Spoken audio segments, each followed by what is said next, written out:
گھر میں رکھی ہوئی یہ 3 چیزیں برے حالات اور جادو کو دعوت دیتی ہیں۔ خدارا اسے اٹھا کر گھر سے باہر پھینک دیں۔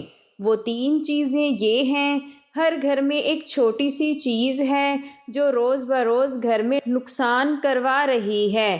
کیا آپ جانتے ہیں کہ وہ کیا ہے؟ اگر آپ نے آج یہ چیز اپنے گھر سے نہ نکالی تو یہ آپ کے گھر میں تنگدستی، بدقسمتی، منفی اثرات اور جنات اس گھر میں داخل ہو جائیں گے۔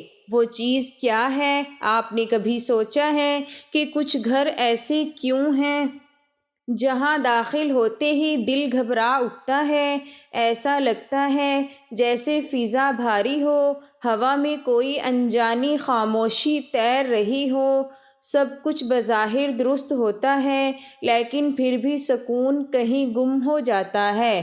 گھر صاف ستھرا، نمازی لوگ، ذکر و درود اور استغفار کی آوازیں، مگر پھر بھی دل بے چین، نیند ادھوری اور صبح جاگتے بدن تھکا ہوا۔ ایسا کیوں ہوتا ہے کہ دعا کے بعد بھی دل کو اطمینان نہیں ملتا؟ گھر کی خوشیاں جیسے آتے آتے کہیں مڑ جاتی ہیں اور دل کسی اندیکھے بوجھ کے نیچے دبنے لگتا ہے۔ کبھی ہم سوچتے ہیں کہ شاید کسی نے نظر لگا دی، شاید کوئی بدنیت انسان ہمارے خلاف کچھ کر رہا ہے، لیکن سچ یہ ہے کہ بعض اوقات دشمن باہر نہیں ہوتا، دشمن ہمارے اپنے گھر کی دیواروں کے اندر چھپا ہوتا ہے۔ ہم خود انجانے میں اسے پناہ دیتے ہیں، ہم خود اپنی اپنی کمزوریوں سے اسے جگہ دیتے ہیں۔ یہ وہ چیز ہے جسے ہم معمولی سمجھ کر رکھتے ہیں، لیکن در حقیقت وہی چیز ہے جو روشنی کو اندھیرے میں بدل دیتی ہے۔ یہی وہ چیز ہے جو رحمت کے فرشتوں کو دور اور شیطان کو قریب کر دیتی ہے۔ ایسا نہیں کہ گھر کے افراد برے ہوں، بلکہ وہ اس چیز کے اثرات سے خود بھی بے خبر رہتے ہیں، اور جب یہ اثرات بڑھنے لگتے ہیں تو انسان کے دل پر بوجھ بڑھنے لگتا ہے۔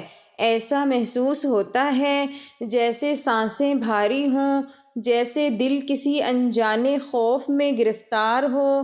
انسان کوشش کرتا ہے، دعا کرتا ہے، مگر سکون کی بارش نہیں برستی۔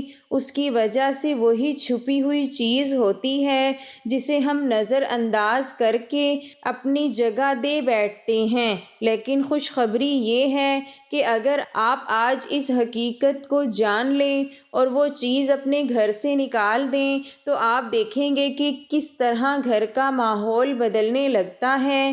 جہاں پہلے بے چینی تھی وہاں سکون اترنے لگے گا، جہاں جھگڑے تھے وہاں الفت کی ہوا چلنے لگے گی، جہاں خاموش دیواریں تھیں وہاں تسبیح کی آوازیں گونجنے لگیں گی، اور سب سے بڑھ کر آپ محسوس کریں گے کہ اللہ کی رحمت خود چل کر آپ کے دروازے تک آ گئی ہے۔ تو آج کی ویڈیو میں ہم آپ کو وہ راز بتانے والی ہوں جو شاید آپ کی زندگی بدل دے۔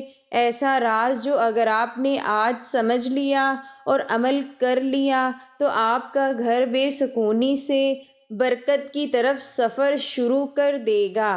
وہ چیز جو منفی اثرات کو دعوت دے دیتی ہے، اب وقت آ گیا کہ اسے پہچان کر اپنے گھر سے ہمیشہ کے لیے نکال دیا جائے۔ محترم ناظرین، آج کی یہ ویڈیو میرے ہر بھائی اور بہن کے لیے بہت ہی اہم ہے۔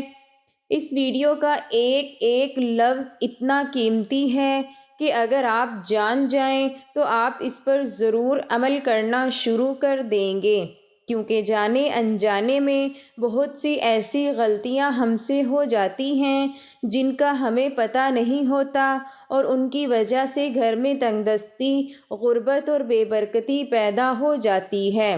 اگر ان چھوٹی چھوٹی غلطیوں کو ہم ٹھیک کر لیں تو گھر سے ساری کی ساری بے برکتی چلی جائے گی، رزق کی کمی ختم ہو جائے گی انشاءاللہ اللہ کے فضل کے ساتھ، اور آپ کے گھر میں برکت کے انبار لگ جائیں گے۔ محترم ناظرین، اللہ تعالیٰ نے انسان کو اس دار فانی میں بھیج کر زندگی کے طور طریقے سکھا دیے ہیں تاکہ وہ اپنی زندگی کو اور ضروریات زندگی کو انتہائی احسن انداز میں پورا کرے۔ انسانی زندگی کے معاملات، صحت، کامیابی، کاروبار اور دیگر میدانوں میں مدد کے لیے اللہ نے اپنے محبوب بندوں میں سے چند بندوں کا انتخاب کیا ہے جنہیں ہم انبیاء کہتے ہیں۔ ان کے بتائے ہوئے ہر طور طریقے میں نہ صرف برکت ہے بلکہ زندگی کی فلاح اور کامیابی پوشیدہ ہے۔ انسان کسی بھی میدان میں کامیابی حاصل کرنا چاہتا ہے تو اسے سیرت النبی صلی اللہ علیہ وسلم پر عمل پیرا ہونا ہوگا۔ اسلامی تعلیمات میں زندگی اور گھر کے سکون کے لیے چند اصول بیان کیے گئے ہیں۔ گویا کوئی انسان اگر ان پر عمل پیرا ہوتا ہے تو وہ اپنے گھر میں سکون پائے گا۔ انسان گھر میں داخل ہو، گھر میں کسی بھی کام کو سر انجام دے تو وہ فوراً بسم اللہ پڑھے۔ اس کام کو کرنے سے قبل اور ہمہ وقت ذکر الہی میں مشغول رہے۔ جدید دور ہے تو اکثر لوگ اپنے وقت کو گزارنے کے لیے فون کا کثرت سے استعمال کرتے ہیں، جس سے نہ صرف وقت ہاتھ سے جا رہا ہے بلکہ نیکی کرنے کے بھی لمحات انسانی ہاتھ سے پھسلتے جا رہے ہیں۔ کوشش کریں اور اہتمام اس بات کا کرنا چاہیے کہ جب بھی گھر میں کسی بھی کام میں مصروف ہوں، استغفر اللہ، اللہ اکبر، الحمدللہ، یا حی یا قیوم وغیرہ اذکار کو نہ صرف خود اپنی زبان پر جاری رکھیں بلکہ اپنے بچوں کو بھی اس بات کی ترغیب دیں۔ سورۃ مدثر میں اللہ تعالیٰ نے ایک جنتی اور جہنمی کا مکالمہ بیان کیا ہے، جس میں جنتی جہنمی سے سوال کرتا ہے کہ کون سی چیز ہے جو تمہیں جہنم میں لے کر آئی ہے، تو اس پر وہ جواب دیتا ہے کہ قالوا الم نک من المصلین، ہم نماز نہ پڑھنے والوں میں سے۔ یہ تو وہ لوگ ہیں جو نماز نہیں پڑھتے۔ اللہ تعالیٰ نے جو نماز پڑھتے ہیں لیکن اس میں سستی کرتے ہیں، وقت ضائع کرتے ہیں اور قصداً نماز کو دیری سے پڑھتے ہیں، ان کے متعلق بھی ارشاد فرمایا فویل للمصلین الذین هم عن صلاتهم ساہون، پس ان نمازیوں کے لیے ہلاکت ہے جو اپنی نماز سے غافل ہیں۔ گویا یہ نماز تو پڑھتے ہیں، ان میں اکثر غفلت میں پڑھتے ہیں، ان کے لیے بھی خرابی ہے۔ لہٰذا گھر میں برکت چاہتے ہیں تو اکثر نماز کا اہتمام گھر میں کیا کریں۔ نوافل سنت تو لازماً گھر میں ہی ادا کیا کریں۔ گھر میں نوافل سنن پڑھنے کے بہت سے فوائد ہیں۔ ایک تو بچوں کو دیکھ کر نماز کی ترغیب ملتی ہے اور دوسرا گھر میں برکت رہتی ہے۔ گھر میں برکت کے لیے قرآن مجید کی تلاوت کا اہتمام کیا جائے، اگرچہ تھوڑا ہی کیا جائے لیکن روز کی بنیاد پر کیا جائے۔ آپ چاہے ایک صفحہ تلاوت کریں لیکن تلاوت روز کی بنیاد پر ہو سکے تو اپنے بچوں کو ایک صفحہ روزانہ تلاوت کا سنائیں تاکہ ان میں قرآن مجید کی تلاوت کا شوق پیدا ہو۔ قرآن مجید کی کوئی بھی سورت تلاوت کریں، گھر میں برکت کا ہی باعث بنتی ہیں۔ جناب رسالت آپ صلی اللہ علیہ وسلم نے فرمایا، حضرت ابو ہریرہ رضی اللہ تعالی عنہ سے روایت ہے کہ رسول اللہ صلی اللہ علیہ وسلم نے فرمایا، اپنے گھروں کو قبرستان نہ بناؤ، یقیناً شیطان اس گھر سے دور بھاگتا ہے جہاں سورہ بقرہ پڑھی جاتی ہے، یعنی گھروں میں نماز اور تلاوت قرآن کا اہتمام کیا کرو۔ اہل علم فرماتے ہیں کہ روزانہ رات عشاء کی نماز کے بعد جو شخص سورۃ واقعہ کی تلاوت کرتا ہے اللہ اس کے رزق میں اضافہ فرماتا ہے۔ صبح سورۃ یاسین کی تلاوت بھی کرنی چاہیے۔ جمعۃ المبارک کو سورۃ کہف کی تلاوت کرنی چاہیے۔ قرآن مجید میں اللہ تعالیٰ نے تقویٰ سے متعلق ارشاد فرمایا ہے، اور زاد راہ یعنی راستے کا خرچ لے لیا کرو، یقیناً سب سے بہتر رخت سفر تقویٰ ہے، اور اے اہل عقل مجھ سے ڈرتے رہو۔ پھر ارشاد ہوا کہ یقیناً اللہ تعالیٰ کے نزدیک تم میں سب سے زیادہ عزت والا وہ ہے جو سب سے زیادہ پرہیزگار ہے۔ بے شک اللہ تعالیٰ سب کچھ جاننے والا باخبر ہے۔ گھر میں برکت کے لیے عمل یہ ہے کہ انسان اللہ سے جس طرح ڈر کے یا اس کی محبت میں مجلس میں، مسجد میں، سفر میں تقوی اختیار کرتا ہے، ویسے ہی گھر میں جب وہ تنہائی میں ہو، جب اسے کوئی دیکھ نہ رہا ہو سوائے رب کائنات کے، اس وقت بھی وہ تقوی اختیار کرے۔ اپنی بیوی، بچوں، والدین اور بہن بھائیوں کے ساتھ حسن سلوک کے محض اللہ کی رضا کی خاطر یہ عمل بھی گھر میں برکت کا سبب ہے، اس میں کوئی دو رائے نہیں ہے۔ جب انسان مل کر کھانا کھاتے ہیں تو اللہ عز و جل اس میں برکت ڈال دیتا ہے، اور پھر جب افراد گھر کے ہوں، والدہ ہو، والد ہو، میاں بیوی، بچے، بہن بھائی، سب مل کر ایک جگہ اہتمام کے ساتھ اللہ کے نام سے شروع کریں تو برکت کا کیا عالم ہوگا۔ جدید دور میں یہ روایت ختم ہوتی جا رہی ہے۔ اب اگر کوئی اپنے کمرے میں بیٹھا ہے تو وہاں ہی کھانا کھائے گا، اگر کوئی اسٹڈی روم میں ہے تو وہ وہاں ہی کھانے کا اہتمام کرے گا۔ والدین الگ بیٹھ کر کھا رہے ہوتے ہیں، ایسا کرنا برکت کو ختم کرنے کے مترادف ہے۔ جناب رسالت مآب صلی اللہ علیہ وسلم نے فرمایا، اللہ تعالیٰ کے ہاں سب سے پیارا کھانا وہ ہے جس پر ہاتھوں کی کثرت ہو، یعنی جہاں لوگ زیادہ ہوں۔ آگے آپ نے ارشاد فرمایا، صحابہ نے عرض کیا، یا رسول اللہ صلی اللہ علیہ وسلم، ہم کھاتے ہیں مگر سیر نہیں ہوتے، تو فرمایا شاید تم الگ الگ ہو کر کھاتے ہو۔ صحابہ نے جواب دیا، ہاں جی۔ فرمایا، آپ اپنے کھانے پر اکٹھے ہو جاؤ اور اس پر اللہ کا نام لو، اس میں تمہارے لیے برکت ڈالی جائے گی۔ اللہ تعالیٰ نے رزق کی تقسیم کے اوقات کار مقرر تو نہیں کیے، لیکن اسلامی تعلیمات سے معلوم ہوتا ہے کہ چند ایسے اوقات کار ہیں جن میں اگر انسان رزق حلال کی تلاش میں نکلے تو اسے نہ صرف رزق ملتا ہے بلکہ اس کے رزق میں اللہ برکت بھی ڈال دیتا ہے۔ ہمارے تہذیب و ثقافت کا یہ حصہ رہا ہے کہ ہمارے بڑے صبح جلد اٹھ جاتے تھے، فجر کی نماز ادا کرنے کے بعد تلاوت قرآن کرتے اور پھر رزق حلال کی تلاش میں نکل پڑتے تھے، یہاں تک کہ وہ شام کو واپس لوٹ آتے تھے اور عشاء کی نماز کے بعد سو جاتے تھے۔ یہ ایسا وقت ہے رزق حلال کے لیے جس میں نہ صرف انسان زیادہ سے زیادہ اللہ کا فضل سمیٹ سکتا ہے بلکہ اس میں برکت بھی حاصل کرتا ہے، لیکن عصر حاضر میں تمام اوقات کار بدل چکے ہیں۔ لوگ اب فجر کے وقت سوتے ہیں اور رات ساری جاگتے ہیں۔ ہم یہ دیکھ سکتے ہیں کہ ان کے گھروں میں 4 سے 5 افراد کمانے والے ہیں، لیکن پھر بھی برکت نہیں، جبکہ ہمارے اجداد میں محض ایک شخص کمانے والا ہوتا تھا اور پورے گھر کو ایک ہی فرد کافی رہتا تھا۔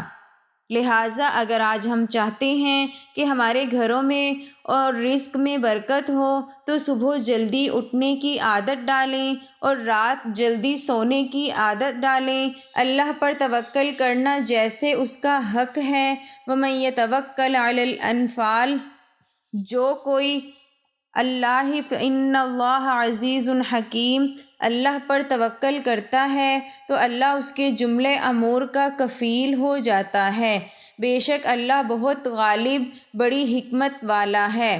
محترم ناظرین، ایک مزدور صبح سے شام تک دھوپ میں پسینے سے شرابور ہو کر مزدوری کرتا، اینٹیں اٹھاتا، ریت ڈھوتا، شام کے وقت جب سورج ڈھلتا تو اپنی مزدوری جیب میں ڈال کر گھر کا رخ کرتا تو وہ سکے اس کی محنت کا نچوڑ ہوتے ہیں۔ وہ سکون سے بچوں کے لیے کھانے پینے کی چیزیں لاتا، کبھی گھر کے لیے آٹا، کبھی بچوں کے لیے دودھ، مگر اس کے باوجود اس کی زندگی میں ایک عجیب سی اداسی بسی ہوئی تھی، نہ کوئی خوشی کا احساس، نہ اطمینان کا لمحہ، جیسے اس کے گھر کی دیواروں نے سکون سے دشمنی کر لی ہو۔ ہر رات وہ سجدے میں گر کر اللہ سے کہتا ہے یا رب میں حلال کماتا ہوں، فضول خرچی نہیں کرتا، نماز پڑھتا ہوں، ذکر کرتا ہوں، پھر بھی میرے گھر میں برکت کیوں نہیں؟ مگر جواب خاموشی کے سوا کچھ نہ ہوتا۔ دل بے چین رہتا اور تنگ دستی جیسے اس کے دروازے سے چمٹ گئی ہو۔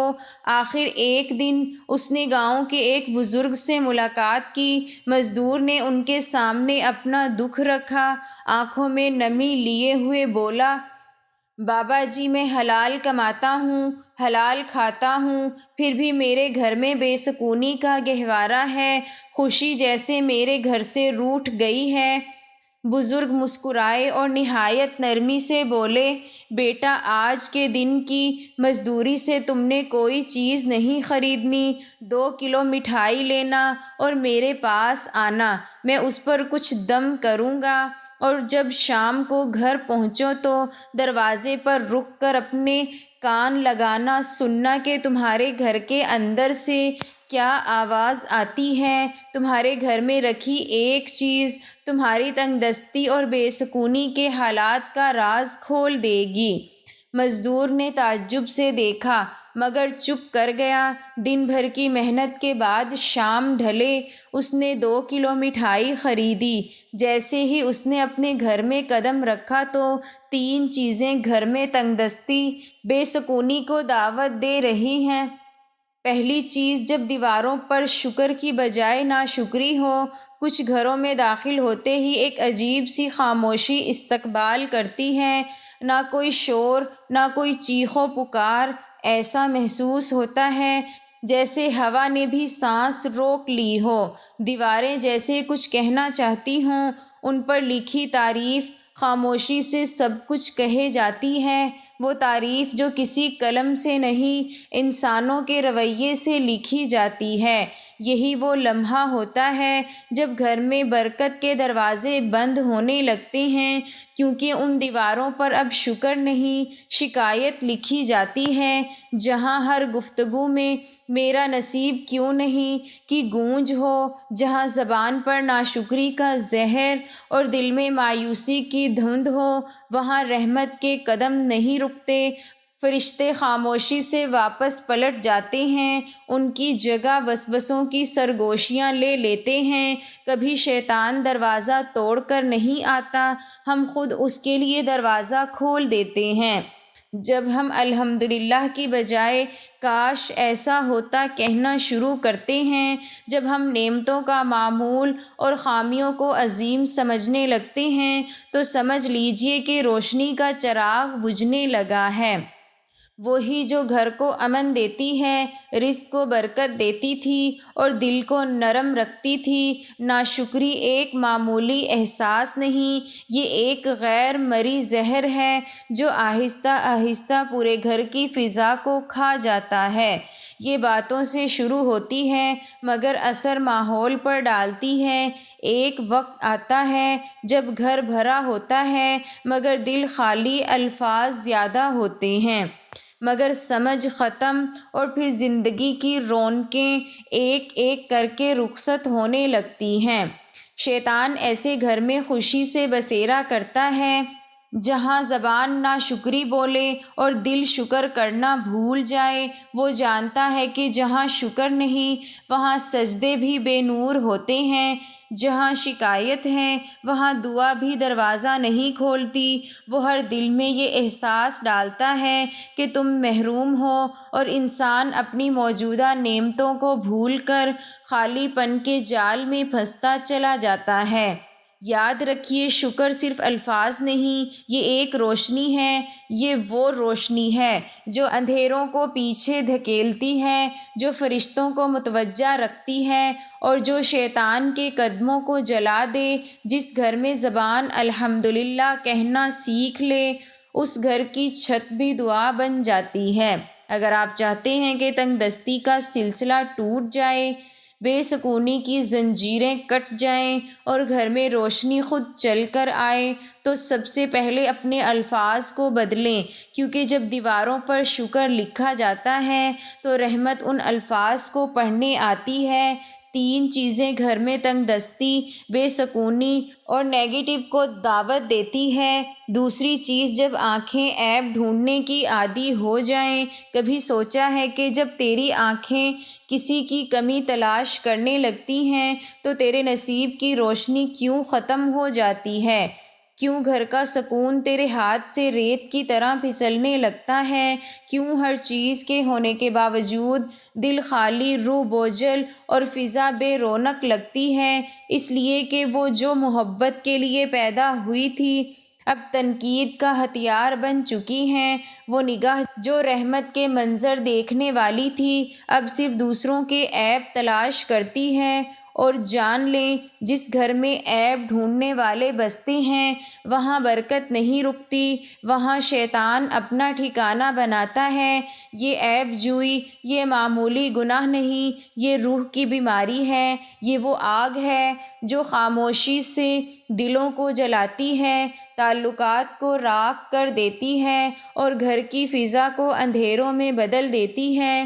جس گھر میں ہر زبان کسی دوسرے کے قصور گنتی ہے وہاں رزق تنگ ہوتا ہے، دعائیں رک جاتی ہیں اور سکون ہجرت کر جاتا ہے۔ وہ آنکھ جو دوسروں کی خطائیں دیکھتی ہے، کبھی اپنے آئینے میں جھانک، تجھے اندازہ ہو کہ جو عیب تو دیکھتا ہے وہ تیرے دل کی اپنی غفلت کی دھند ہے۔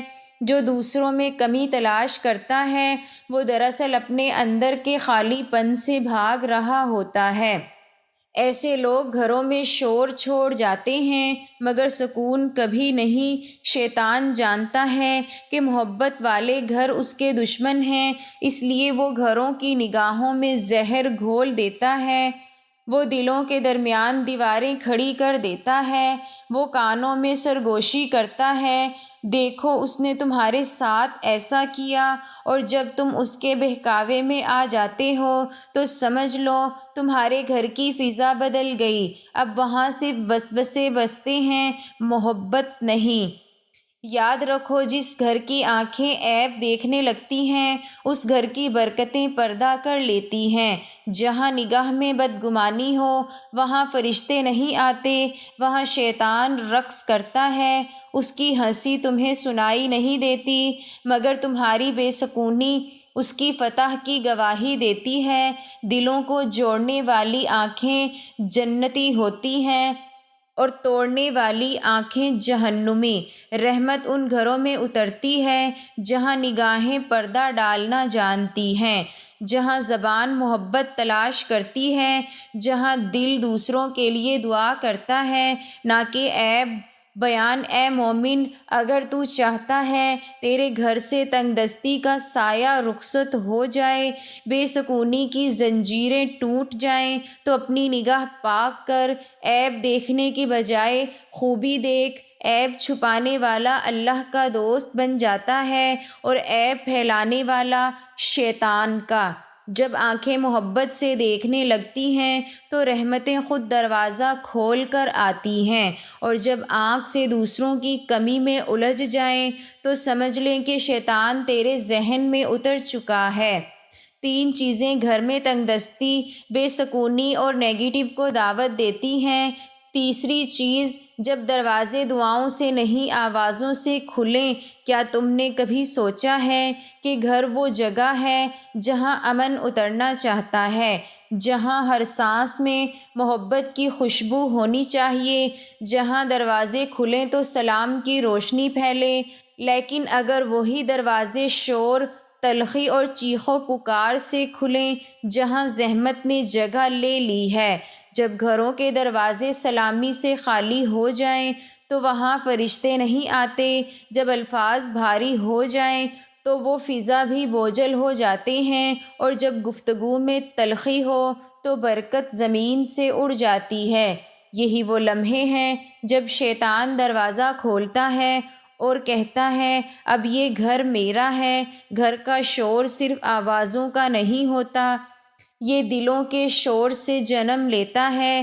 جب ماں کا دل دکھی ہو، ماں کا چہرہ بوجھل ہو، بچوں کے لہجے میں کڑواہٹ ہو، تو یہ شور دیواروں سے ٹکرا کر واپس آتا ہے، اور ایسا وہ شور گھر کے در و دیوار سے روشنی کھینچ لیتا ہے۔ پھر وہی گھر جو کبھی سکون کا گہوارہ تھا، اب بے برکتی کا مرکز بن جاتا ہے۔ یہ شور صرف الفاظ نہیں، یہ رحمت کے فرشتوں کے لیے بند دروازے ہیں۔ وہ گھر جہاں آوازیں اونچی ہوں، جہاں زبان تیز ہو، جہاں دلوں میں برداشت نہ ہوں، وہ گھر اصل شیطان کا ٹھکانہ بن جاتا ہے۔ کیونکہ شیطان کو خاموشی نہیں، شور پسند ہے۔ اسے وہ گھر پسند ہے جہاں بحث ہو مگر دعا نہ ہو، جہاں غصہ ہو مگر صبر نہ ہو، جہاں میں ہو مگر ہم نہ ہو۔ اگر تم چاہتے ہو کہ تنگ دستی تیرا مقدر نہ بنے تو اپنے گھر کی آوازوں سے نہیں، دعاؤں سے کھولو۔ سلام کو اپنی دہلیز کا پہلا لفظ بناؤ، درود کو اپنے دروازے کا پہرے دار بناؤ۔ جب زبان سے سلام نکلتا ہے تو فرشتے جواب دیتے ہیں، لیکن جو زبان سے شور نکلتا ہے تو رحمت کے دروازے بند ہو جاتے ہیں۔ ہر گھر میں خوشحالی، رزق، برکت اور محبت اس وقت اترتی ہے جب اس کا گھر کا پہلا کلمہ سلام ہو۔ ناظرین، اللہ تعالیٰ سے دعا ہے کہ اللہ تعالیٰ نیکی کی بات کو سننے، سمجھنے اور اس پر عمل کرنے کی توفیق عطا فرمائے۔ میرا سنانا اور آپ کا سننا اپنی بارگاہ الہی میں قبول و منظور فرمائے اور ہمارا خاتمہ ایمان پر فرمائے، آمین یا رب العالمین۔ ناظرین، ویڈیو اچھی لگے تو ویڈیو کو لائک کریں، دوستوں میں شیئر کریں، چینل کو سبسکرائب کریں اور کمنٹ باکس میں اللہ تعالیٰ کے 99 ناموں میں سے ایک نام ضرور ٹائپ کریں۔ اگلی ویڈیو تک کے لیے اجازت دیجیے۔ اللہ حافظ۔